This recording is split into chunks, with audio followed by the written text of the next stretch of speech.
Petróleos Mexicanos comenzó 2025 con una deuda de más de 2 billones de pesos, un incremento que lejos de ser un ajuste menor, refleja un deterioro silencioso que amenaza con estallar antes de que termine el año. De acuerdo con los estados financieros de la empresa, presentados por cierto este 30 de abril, la deuda total creció 3.8% en comparación con el cierre del 2024, cuando se ubicó en 1.97 billones de pesos. La mayor parte de este incremento provino de la deuda a corto plazo. A esto se suma que Pemex también reportó pérdidas por 43.329 millones de pesos en el primer trimestre del año. Es un proceso si se compara con el mismo periodo de 2024, cuando logró una ganancia de 4.683 millones de pesos. Bueno, la refinería de Dos Bocas ha sido pues un tema de constante debate. Primero porque todavía no produce y segundo por su sobrecosto. El gobierno de López Obrador en su momento presentó un presupuesto de 8.000 millones de dólares, pero de acuerdo con el paquete económico 2025 el costo oficial alcanzó los 20.000 millones de dólares, más del doble de lo presupuestado. Pero eso no es todo, pues en marzo solo procesó al 30% de su capacidad. Debo decirle algo, ya se sabía que eso no iba a ser rápido. El error de que tuviéramos una expectativa de que se iba a producir rápidamente fue del gobierno, porque el gobierno yo creo que sabía que no podía producirse todo lo que decía el gobierno en el corto plazo. Construir una refinería no es cualquier cosa, como no es cualquier cosa sacar petróleo y como no es cualquier cosa gobernar. Hablamos de casi 103,000 barriles diarios, la mayoría fue de diésel, ya que es mínimo lo que se produce de gasolina. Bueno, ahí veamos qué dicen los gobiernos. La Secretaría de Hacienda y Crédito Público ha destinado más de 80,000 millones de pesos a Pemex tan solo durante el primer trimestre del año. Ello para ayudar a ¿qué cree? A pagar su deuda. Representa 59% de la línea presupuestaria aprobada por la propia empresa, aprobada para la empresa. Bueno, Rosanetti Barrios, consultora independiente en política y regulaciones energéticas. Rosanetti, como siempre, gracias por tu participación. ¿Cómo has estado? Muy buenas noches. Gracias, Rosanetti. Al contrario, Javier, gracias a ti por la invitación. Muy contenta de estar contigo y tu auditorio. El gusto nuestro, aunque no nos gusten a veces los temas, como lo sabes, Rosanetti. A ver, ¿de qué tamaño es el problema de la deuda de Pemex? Ese es el asunto. Y segundo, ¿cómo se inserta en lo que está pasando con la economía mexicana a pesar de este 0.2% de crecimiento, que es, es poco, pero se esperaba otra cosa, que eso es una noticia que tiene su lado positivo. Sí, claro. A ver, la deuda de Pemex sin duda es una deuda muy elevada para cualquier empresa del Estado o privada. La ventaja de ser empresa del Estado pues es que siempre cuentas con el presupuesto de egreso de la Federación que te ayude. Pero yo te diría, el problema de Pemex no es la deuda desde mi punto de vista. La deuda es una consecuencia de una operación.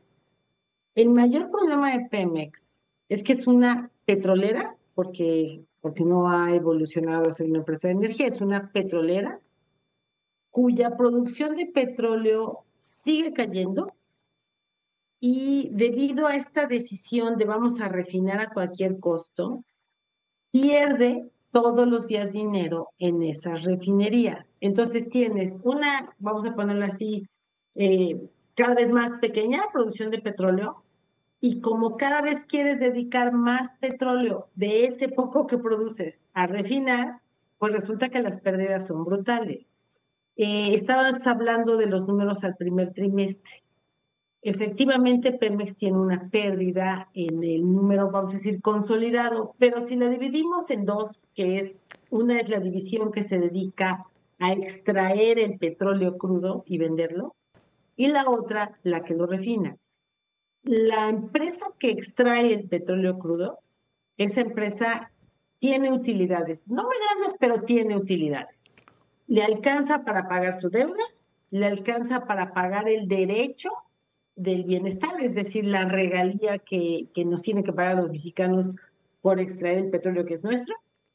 Y te digo, no tiene una gran rentabilidad, pero más o menos se defiende, alcanza a pagar todas sus obligaciones. Pero en el momento en que le incluyes las pérdidas de las refinerías, entonces ya no alcanza para nada. Entonces, efectivamente, es cuando tiene que pedir apoyo del gobierno federal para poder enfrentar sus obligaciones. Entonces, ¿cuál es el problema más importante de Petróleos Mexicanos? Sus refinerías. Ahí es donde está, pierde y pierde dinero todos los días, además de la caída de la producción de petróleo. Por lo tanto, pues se sigue endeudando, no, ya nadie le quiere prestar porque pierde muchísimo dinero, entonces tiene que endeudarse a corto plazo, como lo acabas de describir, cada vez que necesita pagar deuda de largo plazo. ¿Por qué? Porque la deuda que puede encontrar es excesivamente cara y entonces se prefiere no tomarla, ¿no? Entonces, estamos en un círculo vicioso. Una empresa que pierde dinero, que está obligada a seguir operando perdiendo dinero. ¿Por qué? Porque hay que producir gasolina en las refinerías. Esa es la premisa, digamos, a la que se le tiene obligado. Y con las nuevas leyes, con el nuevo modelo energético, a Petróleos ya se le regresó la obligación de garantizar el suministro de la gasolina y diésel que consumimos en México. Entonces, pues está condenada. Sí. Javier, a seguir perdiendo dinero. Sí. Oye, a ver, además ya la pusieron a 24 pesos, menos de 24 pesos. Yo no sé ahí eso qué tan positivo o negativo sea, Rosanetti, adelante. Mira, el precio de la gasolina tiene un impacto político. Si a ti y a mí nos dicen, y a cualquier persona me parece en la calle, le dicen, oiga, ¿qué le parece que el gobierno le vaya a subsidiar la gasolina? Pues la verdad es que dudo que alguien diga, oiga, a mí eso me parece muy mal. Yo encantada que me subsidien la gasolina. Pero para Pemex es un problema importante. Y yo te diría, en general para el desarrollo del país, porque la gasolina cuesta lo que cuesta, y a Pemex en particular, con todas estas pérdidas, producir gasolina le sale muy caro. Sí. Y además tiene que colaborar, como tiene que hacerlo, para que la gasolina se venda a 24. ¿Qué quiere decir eso? Que Pemex tiene que vender lo más barato que se pueda la gasolina en las estaciones de servicio para que las estaciones de servicio la venden a 24 pesos. Es decir, tenemos un precio regulado por decreto. No responde a los costos reales de la gasolina. Entonces, eso implica que Pemex no tiene forma de ganar dinero. La gasolina que importe la tiene que vender, porque además seguimos importando más o menos el 60% de todo lo que consumimos. Entonces, a lo que trato de decirte es, el 40% de la gasolina que produce le sale carísimo y pierde. El 60% que es la que importa, la tiene que vender barata para que hacer, digamos, para que para poder sostener los 24 pesos. Por lo tanto, Pemex cada vez en su máxima misión, que es tú te vas a encargar de vender la gasolina al país, es justamente donde pierde dinero. El otro elemento importante es que en este nuevo modelo, en donde se pretende atraer a la inversión privada a que se asocie con Pemex, yo diría, en principio podría ser para todo, incluyendo para que las refinerías tengan la tecnología que hoy no tiene, ¿no? Para invertir en las refinerías. No va a haber nadie en su sano juicio que quiera invertir en una refinería si resulta que el gobierno te obliga a vender a determinado precio. Claro. Entonces le hace daño a Pemex. Oye, a ver, pues es un círculo vicioso y perverso, ¿no? Sí, tremendo. Que no veo cómo va a salir Pemex. No se ve por ningún lado que Pemex pueda salirse de ese círculo vicioso. ¿Cómo va Dos Bocas? Porque ya se habla de un 30% de producción, pero también he escuchado lo contrario, sí, que va menos, ¿no? Pero a ver, ¿cómo va y qué tanto funciona? A ver, Rosanetti, lo que produce con lo que estamos gastando en ella. Ok, a ver, las cifras oficiales, las que te permitían analizar qué tanto estaban refinando las refinerías nacionales una por una, por el momento no existen. Esperamos que se retomen como desaparecieron los reguladores, que eran los que producían esta información, pues se tiene suspendida la información, ¿no? Yo quiero pensar que va a regresar.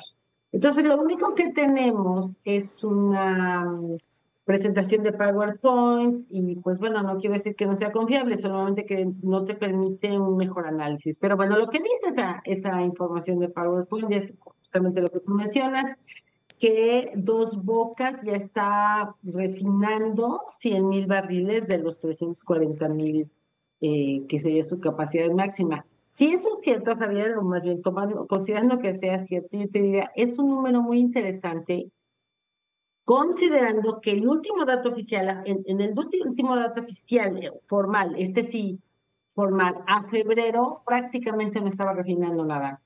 Entonces, de pronto en 2 meses, pues pudieron llevarla al 30% de capacidad. Suena realmente sorprendente. Eh, Insisto, considerando que esto sea así, pues yo te diría sí, qué bueno, que parecería entonces que Dos Bocas pudiera estar operando a máxima capacidad pronto. ¿Qué problemas tiene Dos Bocas? La pregunta es, bueno, ¿eso que produce respecto de lo que invertimos en ella le conviene a México? Pues insisto, si Dos Bocas también está obligada a vender barato, ¿no? Es parte de Pemex para que se pueda vender a 24 pesos. Dos Bocas es una refinería moderna que en el día a día, en estricto sentido, no tendría por qué perder dinero, puesto que tiene equipos nuevos. Pero respecto de todo lo que hemos invertido en ella, a ver, me parece que pasarían varias décadas para poder recuperar esa inversión. Uf. Dado que el tema económico no parece ser el de peso, sino el suministro, pues yo te diría, qué bueno que esté operando Dos Bocas, en el entendido Sí. que la inversión difícilmente se va a recuperar. Nada más para cerrar. Pérdidas y pérdidas ¿Sí? para Pemex, ese va a ser el camino todavía. No veo cómo podría salir de este círculo al que lo han obligado. Y pues el compromiso político es el que manda, y el compromiso político es hay que seguir refinando, y eso implica va a seguir perdiendo dinero. Sí, va a seguir perdiendo dinero. Rosanetti, buenas noches. Muchas gracias que estuviste con nosotros. Que descanses. Gracias a ti. Buenas noches. Gracias. Buenas noches.